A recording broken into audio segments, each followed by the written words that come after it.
দর্শক, এবারে গরম পরিস্থিতির খবর জানাতে মেহেরপুর, খুলনা ও রাজশাহী থেকে যোগ দিচ্ছেন আমাদের সহকর্মীরা। শুরুতেই চলে যাচ্ছি মেহেরপুরে রাশেদুজ্জামানের কাছে। রাশেদ।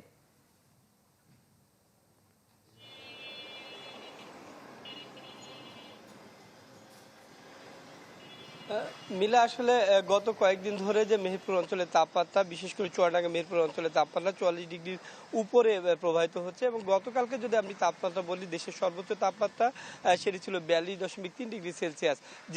যেহেতু মেহেরপুরে কোনো আবহাওয়া অফিস নেই, আমাদেরকে নির্ভর করতে হয় চুয়াডাঙ্গা আবহাওয়া অফিসের তথ্যটাই।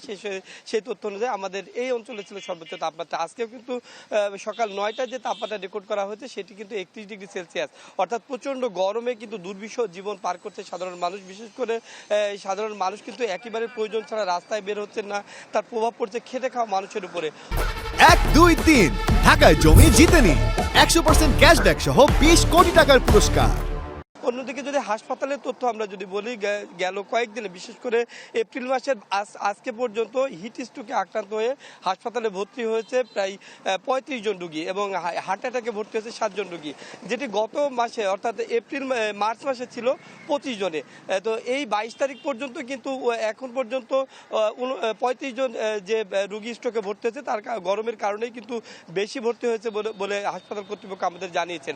হাসপাতাল কর্তৃপক্ষ আরও যেটি বলছেন যে এই অবস্থা চলতে থাকলে আরও স্ট্রোকের পরিমাণ বাড়তে পারে, সেক্ষেত্রে বাড়তি যে ব্যবস্থা নেওয়া দরকার সেটি তারা নিয়ে রেখেছেন। অন্যদিকে যে বিশেষ করে ডায়রিয়া সহ আরও যে রোগগুলো রয়েছে গরমের কারণে, সেই রোগগুলো কিন্তু বেড়েছে। অন্যদিকে মাঠ ফসলের কথা যদি বলি, আমরা মাঠ ফসলে কিন্তু আক্রান্ত হয়েছে। বিশেষ করে ধানে বিভিন্ন ধরনের পোকার আক্রমণ দেখা দিয়েছে, অন্যান্য ফসলে পোকার আক্রমণ দেখা দিয়েছে।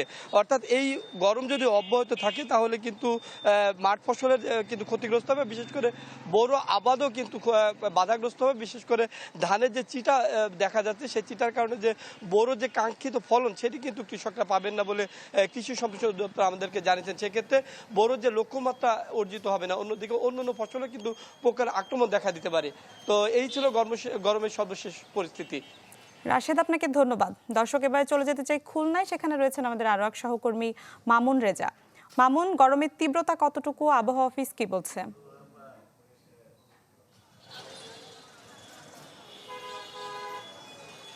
খুলনায় গত এক সপ্তাহ ধরে প্রচণ্ড তাপদাহে মানুষ অতিষ্ঠ হয়ে উঠেছেন। বিশেষ করে রিক্সা চালক, দিনমজুর সহ যারা শ্রমজীবী মানুষ রয়েছেন, তারা এই গরমে প্রচণ্ড কষ্ট ভোগ করছেন এবং তারা দুপুরের মধ্যে হাঁপিয়ে উঠছেন, ক্লান্ত হয়ে যাচ্ছেন।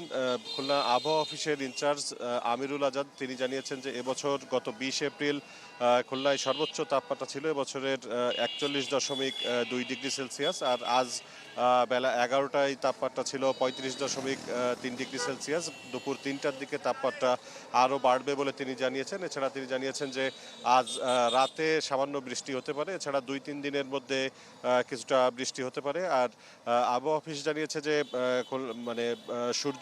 সূর্যের তাপ সরাসরি মেঘ না থাকায় সরাসরি সূর্যের তাপ এবং রোদের কারণে গরম বেশি লাগছে, সেই সঙ্গে বাতাসও তুলনামূলকভাবে কম।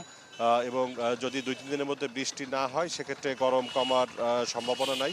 আর ইসলামী আন্দোলন বাংলাদেশ তারা বৃষ্টির আশায় আগামীকাল সকাল 10টায় নগরীর শহীদ হাদিস পার্কে ইস্তেস্কার নামাজের আয়োজন করেছে। এছাড়া একইভাবে খুলনার কয়রা উপজেলায় সেখানেও বৃষ্টির কামনায় সেখানে আগামীকাল সকাল 10টায় নামাজের আয়োজন করা হয়েছে। এছাড়া আরও ২-১টি উপজেলায় ২-১ দিনের মধ্যে বৃষ্টির প্রত্যাশায় নামাজের আয়োজন করা হবে।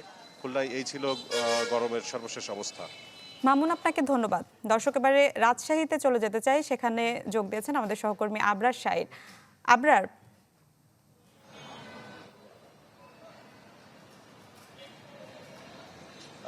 মার্চ মাসের ৩০ তারিখের পর রাজশাহীতে গত ২৩ দিনে কোনো ধরনের বৃষ্টি না হওয়াতে আসলে আবহাওয়া অনেকটাই তপ্ত।